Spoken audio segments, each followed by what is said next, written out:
ఓంకార బీజాక్షరీ రక్షాకరీ అక్షయ శుభకరి శరణు మహేశ్వరి.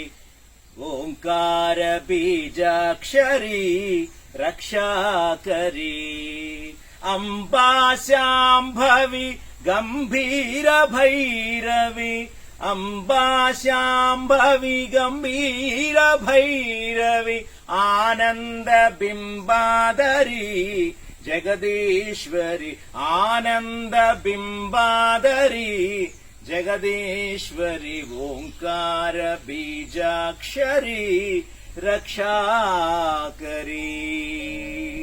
ఓంకార బీజాక్షరములతో వర్ధిల్లుతున్న ఆ తల్లికి శిరము వంచి అభివాదం చేస్తున్నాను. దేవి శరన్నవరాత్రులలో భాగంగా ఈరోజు పంచమి. ఈ సందర్భంగా భారత దర్శనంలో నేను చూసిన అతి దివ్యమైన దేవీ క్షేత్రాల గురించి మీకు వివరించే ప్రయత్నంలో భాగంగా మరొక క్షేత్ర దర్శనం గురించి మీకు తెలియజేస్తున్నాను. నాకు బాగా గుర్తు, చిన్ననాడు నేను చాలా చాలా దైవ భక్తితో ఉండేవాణ్ణి. నాకు ఊహ తెలిసిన దగ్గర నుంచి ఏదైనా ఊళ్ళో దేవుడు సినిమాలు గాని, హరికథలు గాని, బుర్రకథలు గాని, డ్రామాలు గాని ఎక్కడ ఎవరు ఏ విధమైన సమయంలో చేసినా నేను అందరికంటే ముందుగా అక్కడికి వెళ్లేవాణ్ణి. చాలా తదాత్మ్యము చెంది, మమేకము చెంది వాటిని ఆస్వాదించేవాణ్ణి. నిజానికి ఆ రోజుల్లో, అంటే let's say 40 years back, 45 years back అద్భుతమైన సినిమాలు వచ్చాయండి. దాంట్లో ఒకానొక సినిమా దేవి మూకాంబిక మహత్యం అనుకుంటాను. అది కన్నడన తమిళ డబ్డ్ తెలుగు అనుకుంటాను. ఆ సినిమా చూస్తున్నప్పుడు చాలా విశేషమైనటువంటి భక్తి నాకు కలిగింది. అబ్బా, అమ్మవారు ఎంత దివ్యమైనటువంటి శక్తి చూడండి. ఆ బాల శంకరాచార్యుల వారిని దాంట్లో చూడటము, ఇంటికి వచ్చిన తర్వాత అదే శంకరాచార్య రూపము నేను కూడా వేషం వేసుకుని చేయడము జరుగుతుండేది. అంటే ఆ రోజుల నుంచి కూడా ఈ దేవీ క్షేత్రాలు, దేవి యొక్క మహత్యము అంటే చాలా ఇష్టంగా నేను ఉండేవాడిని. కానీ భారత దర్శనంలో నా అదృష్టవశాత్తు ఎన్ని దేవీ క్షేత్రాలంటే కనీసం అంటే ఒక 100-200 దేవీ క్షేత్రాలను సందర్శించే భాగ్యం నాకు కలిగింది. అందులో కర్ణాటక రాష్ట్రంలో ఉడిపి జిల్లాలో కుందాపురి దగ్గరలో ఉన్నటువంటి కొడచాద్రి గిరులలో ప్రయాణించే ప్రయత్నం చేశాను. కొడచాద్రి ఆ గిరులలో ప్రయాణం చేస్తుంటే నిజంగా ఒక అద్భుతమైనటువంటి ప్రకృతి రమణీయతని చూడడం జరిగింది. నన్ను నేను మైమరిచిపోయేంత ప్రకృతి రమణీయత, సౌందర్యము, ఎక్కడ చూసినా పక్షుల కిలకిలా రావాలు. ఆ దృశ్యమంతా కూడా ఆ పచ్చటి యొక్క దృశ్యము, పచ్చటి గిరులు, జలజలా పారే సెలయేళ్లు, ఇలా ఆ జలపాతాలు, ఆ చల్లటి వాతావరణము. ఆ మే జూన్ లో అయినా సరే ఆ కొండల్లో వెళితే కనీసం సూర్యుడు కూడా కనపడనటువంటి దట్టమైన అరణ్యాలు, ఇవన్నీ కూడా మనసును ఎంతో ఉల్లాసపరిచాయన్నమాట.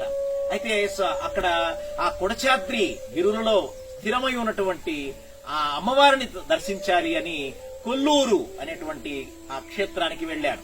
కొల్లూరు గ్రామము కాదది, ఇట్స్ ఏ హ్యామ్లెట్ వేర్ ఆ యొక్క కొడచాద్రి గురుల్లో శ్రీనివాసం ఏర్పరచుకున్న అమ్మవారి యొక్క క్షేత్రము.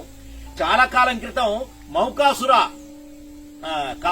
కౌమాసుర అనేటువంటి రాక్షసుడు లోకకంటకుడయ్యి చాలా హింసలు పెడుతూ ఉంటే వాడు ఇంకా ఎక్కువగా శక్తి సంపార్జించాలని శివుడి గురించిన తపస్సు చేస్తాడు. కోరే సమయంలో అమ్మవారు వాడి యొక్క దుష్ట సంకల్పాన్ని గ్రహించి కోరిక కోరకుండా వాడిని మూగివాడిగా చేసేస్తుందట.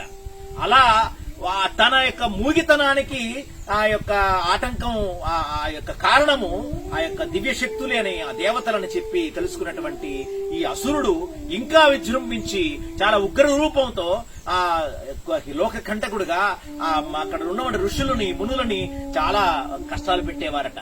అలాంటి సందర్భంలో తను కౌమాసుర అనేటువంటి అసురుడు మూగివాడిగా మారిపోవడం వల్ల మూకాసురుడిగా మారిపోయాడు. మూకాసుర అనేటువంటి నామంతో వాడు జనులను హింసించేవాడు. సో అలాంటి సమయంలో అమ్మవారు ఆవిర్భవించి ఉగ్రరూపిణిగా వాడిని దునుమాడి వారి యొక్క శిష్ట రక్షణ చేసినటువంటి ప్రదేశము కొడచాద్రి గిరులు అని అందరూ చెప్పగా నేను విన్నాను. అయితే ఇక్కడ అమ్మవారిని చూద్దామని వెళితే ఆ గిరులలో వెళుతున్నప్పుడు శరీరం ఎంత బడలికైపోయిందంటే ఆ బడలికంతా కూడా అమ్మవారి దేవస్థానంలో ప్రవేశిస్తూనే తీసిపోయింది అన్నట్టుగా, అలా ఎవరో తీసేసినట్టుగా మారిపోయింది. కారణం అద్భుతమైనటువంటి ఆలయము. కేరళ సాంప్రదాయంలో చాలా అద్భుతమైనటువంటి ఆలయం. నిలువెత్తు దీపస్తంభము, దాని తర్వాత నిలువెత్తు బంగారు ధ్వజస్తంభము, ఇవన్నీ చూస్తే చాలా విశేషమనిపించింది.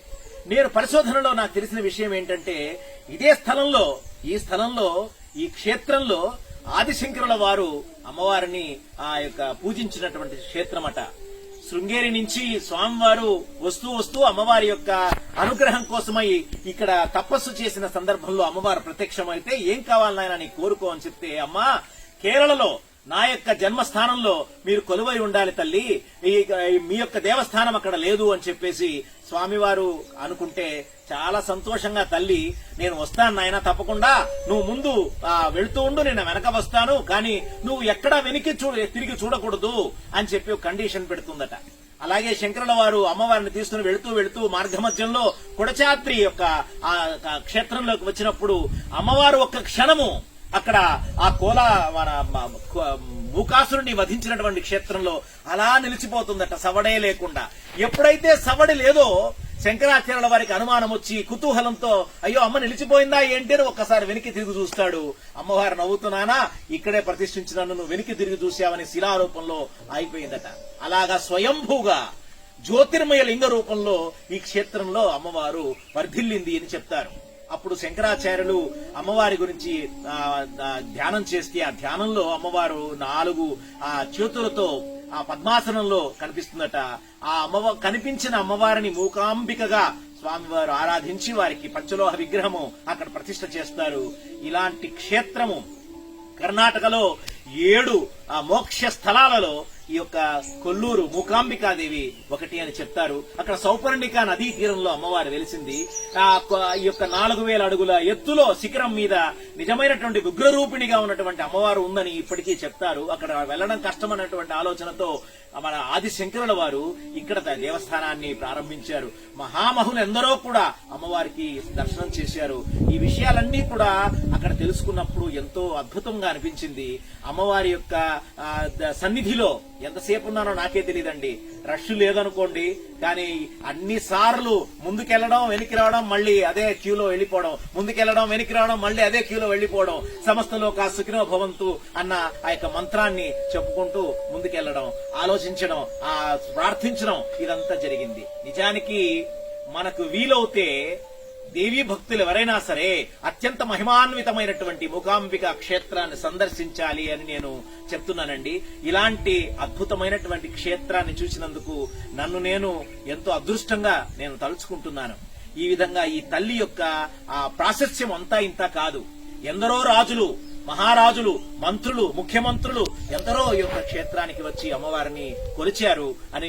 కొల్లూరు మూకాంబిక క్షేత్రము నిజంగా ఏది చేసినా అక్కడ ప్రధానంగా అక్కడ చేసే విద్యా అభ్యాసం అయితేనేమి, అక్షరాభ్యాస కార్యక్రమాలైతేనేమి, సంగీత కార్యక్రమాలైతేనేమి, నవరాత్రి ఉత్సవాలైతేనేమి, ఏం చేసినా అమ్మవారే నిజంగా అక్కడ కూర్చున్నట్టుగా ఉంటుందండి. అమ్మవారికి చీరలు పెడుతున్నారు, సారలు పెడుతున్నారు. ఆ జ్యోతిర్మయ లింగం కూడా స్వయంభూను చూస్తే 2 భాగాలుగా విడిపోయి ఉంటుందట. రైట్ భాగమేమో త్రిమూర్తి స్వరూపము, లెఫ్ట్ భాగం అంటే ఎడమ భాగము త్రిమూర్త్యాత్మక స్వరూపము. అంటే అమ్మవార్లు ముగ్గురు లక్ష్మీ, పార్వతి, సరస్వతి భాగంగా చూస్తారు. మధ్యలో ఒక స్వర్ణమయమైనటువంటి ఒక రేఖ ఆ యొక్క లింగాన్ని చీలుస్తూ ఉంటున్నట్టుగా ఉంటుంది అని చెప్తారు. ఇవన్నీ కూడా చూస్తే చాలా ఆనందమైంది. ఈ యొక్క దేవి శరణ్ నవరాత్రి ఉత్సవాలలో కర్ణాటకలో విలసిల్లినటువంటి కొల్లూరు మూకాంబిక పాద సన్నిధిలో నన్ను నేను అర్పించుకుంటూ అందరికీ నమస్కారం చేస్తూ జై హింద్. ఓం శాంతి శాంతి శాంతి.